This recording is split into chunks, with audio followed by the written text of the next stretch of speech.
Welcome back into the shop, you guys. In this video, I'm not going to be building anything, but instead I'm actually going to be giving a review slash overview slash pros and cons to the SawStop that I had purchased about a year ago in September of 2020. So I've had this saw for about a year, and I'd like to give my kind of experience of using the saw, the purchase of the saw, and honestly what I think about it today. And if you're in the market for a saw, whether that's a SawStop or maybe your first table saw, hopefully I could give some good information to you and help you out too. So with that said, let's dive in and I'll give you some thoughts on my SawStop.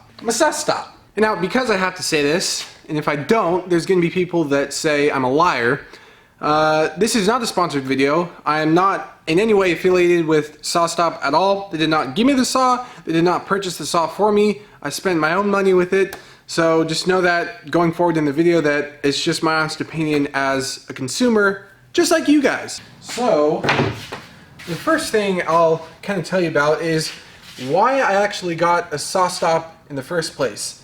If you're a woodworker or a furniture maker, cabinet maker, you know that there's all sorts of brands. There's Powermatic, there's SawStop, there's Jet, Rikon, a lot of brands basically. The thing that actually sets SawStop apart from all the other brands is the technology in the blade. We have technology.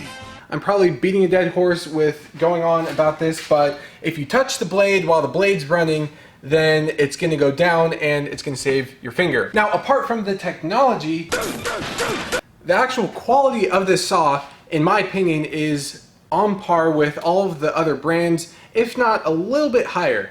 And what sets them apart, in my opinion, are things like the fence, the things like the actual cast iron surface, the router table extension, them not skimping on other parts. Just a lot of those little things that I'd picked up on seeing other people in other videos and other woodworkers. I was like, you know what, SawStop actually is a good brand. Apart from the technology, they actually build a good quality saw.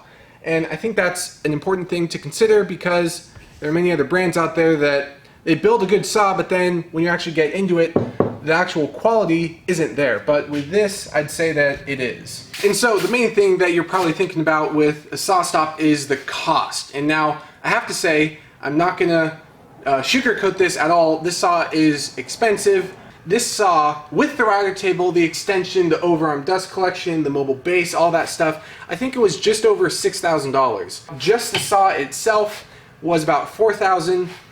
And you're probably thinking that's a lot of money, and I agree with you. This saw is the industrial, the top grade SawStop. It's got the long fence, so that's 52 inches, and it also has a 3 horsepower motor. So a lot of big things with this specific saw that obviously increase the price. And the other cost that you also need to consider is the brake cartridge. With the way that this saw works, the brake cartridge is actually sacrificial in that you need to replace it if, in the off chance you trip the saw, it's gonna need to be replaced. And that, I think, is like $100. Now, thankfully, I haven't ever tripped this saw before, but if I do, there's that expense right there of $100 that you wouldn't have with a different saw. And I honestly think that if I were to go into the future with maybe a larger shop or something like that, I'd probably end up getting another SawStop.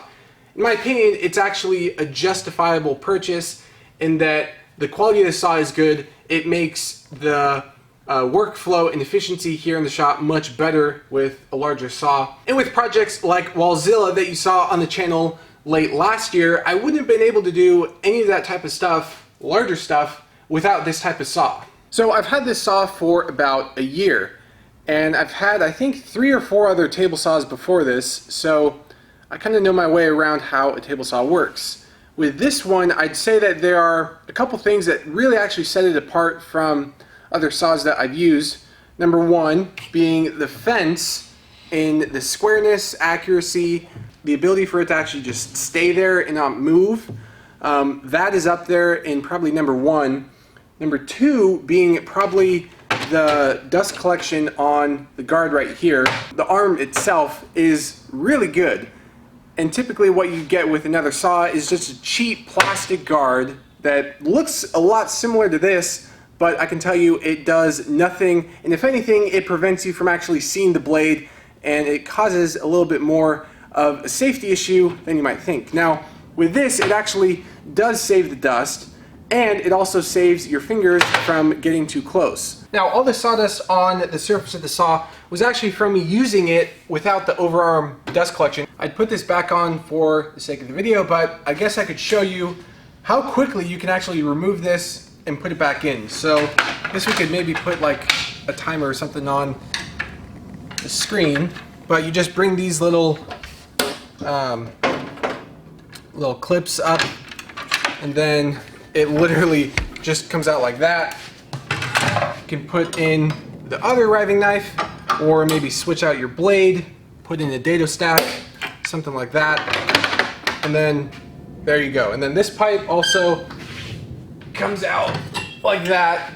Set it off to the side, and then you have full access to the whole thing. Now, putting it all back together, you do it in reverse. So take out the old riving knife or the other blade, bring this back into place.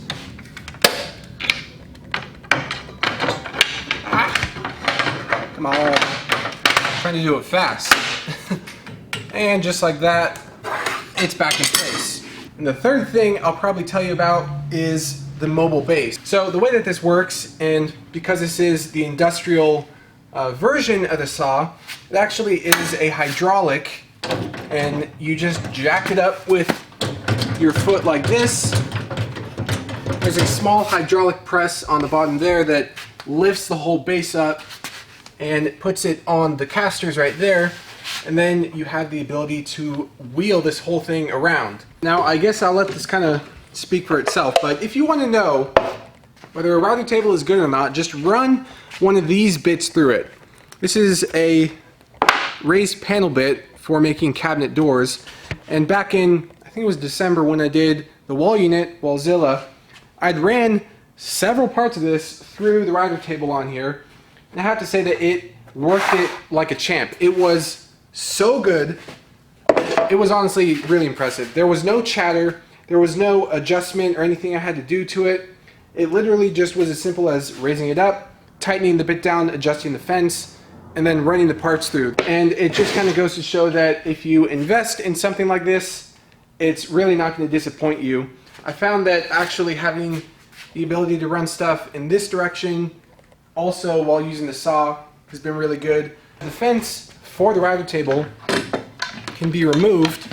The fence to the saw could be used with the router table because it's all connected. So there have been times where I needed to run dados or something through the router, and I could run the parts through and use this along with the router table right here. On another router table, this is my point, on another router table, you could not do this, and it'd be very difficult to do those types of operations. So I guess that's another benefit of having this whole thing connected like this. Now, I guess the one downside, I don't even know if it should be a downside, but it's the one thing I have noticed with this saw is that because this whole thing is connected like this one section here that isn't cast iron, I can feel that over time it's just gotten a little bit off. Now that might be because I roll the saw around and it just kind of adjusts over time. This whole cast iron section here is actually three parts. There's a seam here,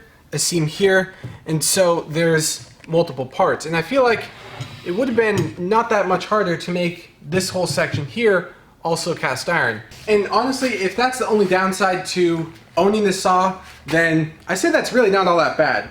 I guess in the past year there have been plenty of other things that could have gone wrong with owning it, and the fact that it's just a little bit of, you know, a leveling thing, that's honestly nothing to worry about. Now, with that said, I hope that you did find something useful or beneficial in hearing me talk about it.